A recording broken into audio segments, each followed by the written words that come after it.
Hi, this is On Air, and I'm Clara Sirevich. The post-war order is being shaken up, forcing a reckoning for the EU. Suddenly, new options are on the table, like suspending member countries or accepting transatlantic candidates. Today, we'll see why Hungary could get the dunce cap and who instead could become a member.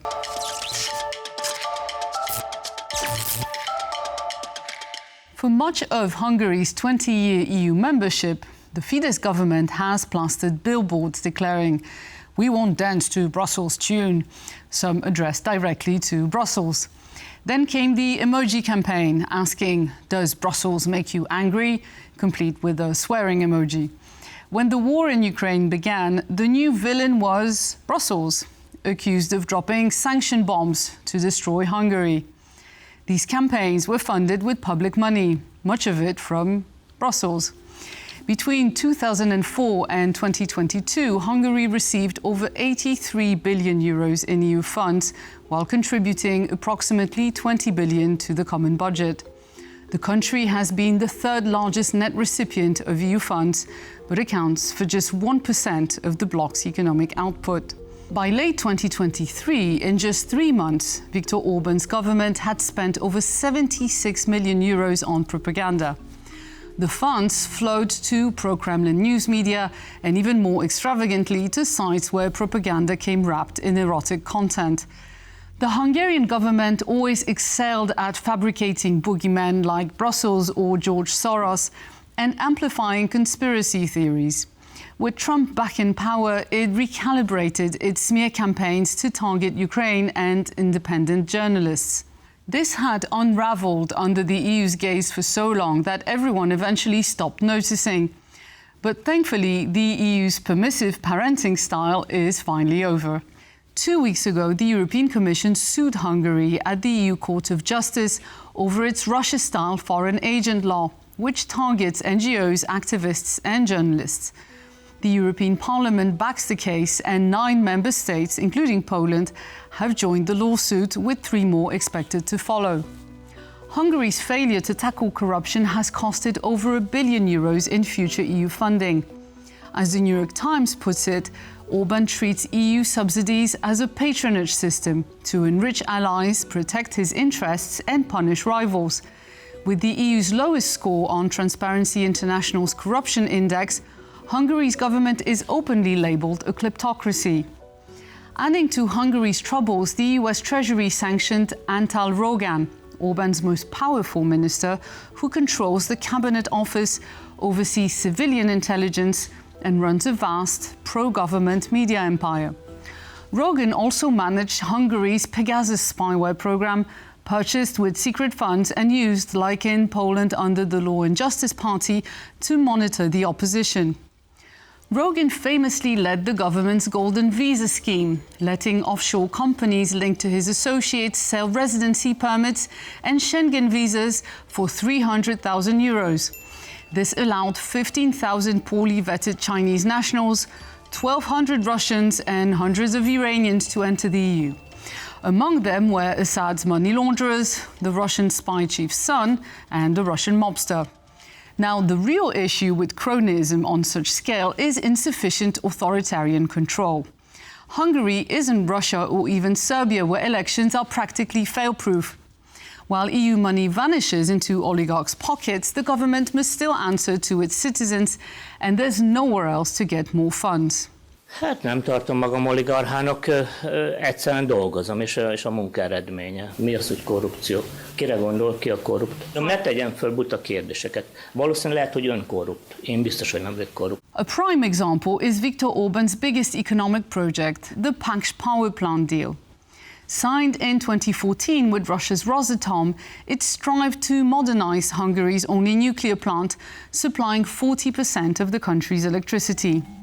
Russia loaned Hungary €10 billion for the investment on predatory terms. Once the Fidesz government got its hands on the loan, millions were granted to select oligarchs to prepare the plant for development. However, the modernization never materialized, and the loan's first repayment is due this year, with interest rates rising over time from 3.9% to nearly 5%, all borne by Hungarian taxpayers. Meanwhile, other quick cash sources have backfired. Last year, Hungary unexpectedly announced a 500 million euro loan to North Macedonia, now led by a friendly nationalist party with an unpronounceable name. It's right here.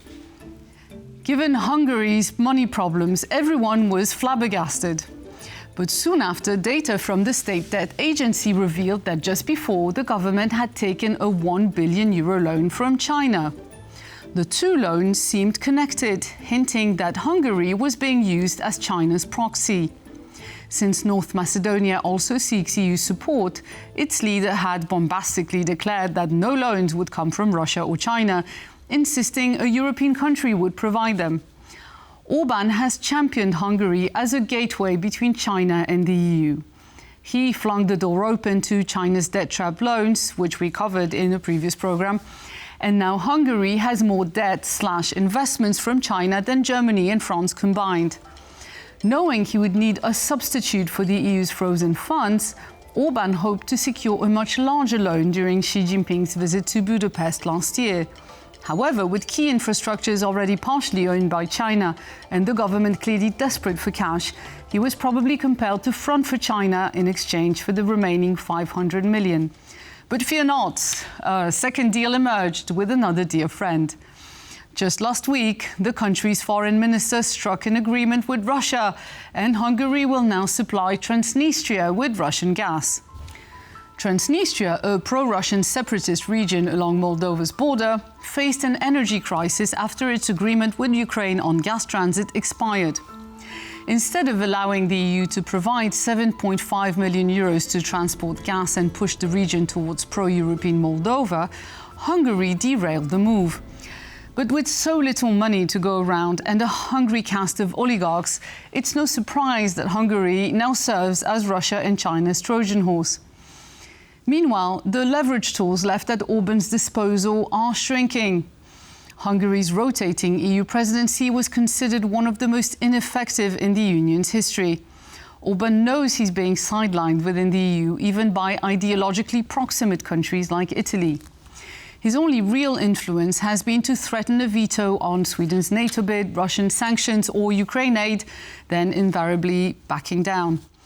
In terms of international cooperation, allied security services are reluctant to share data with Hungary because it has been famously infiltrated by Russian agents at the highest levels of power.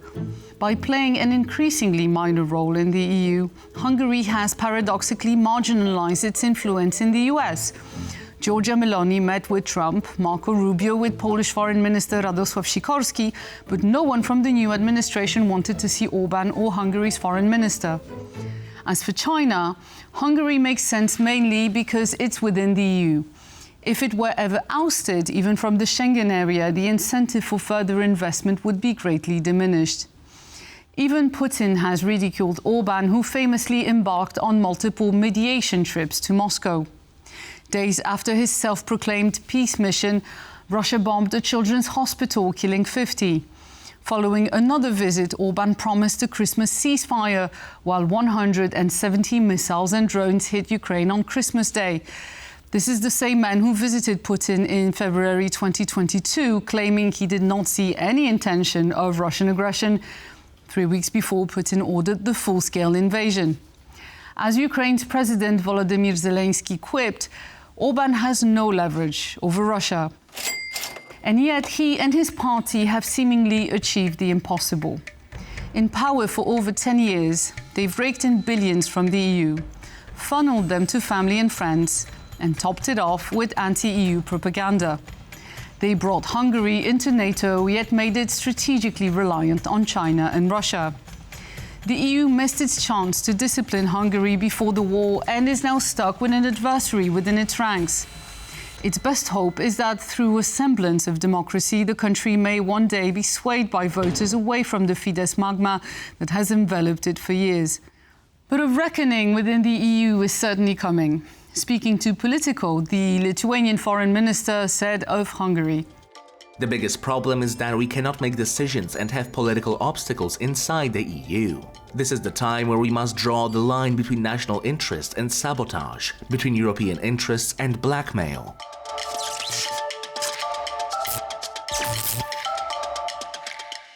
Wouldn't it be nice to have a new, stable, democratic partner who shares your values instead of constantly bickering with Orban?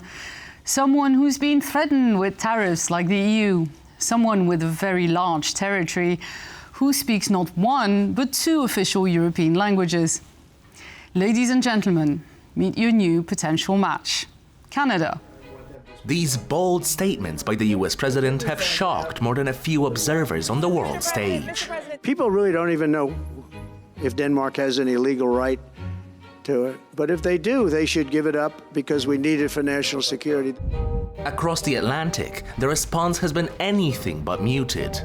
Denmark fired back, saying if the Trump administration attempts to claim Greenland, Copenhagen may well take California in return, which, due to the current climate, may sometimes look just like Greenland itself. This counter-threat underscores how seriously, or perhaps not seriously, such grand claims are taken by the global community.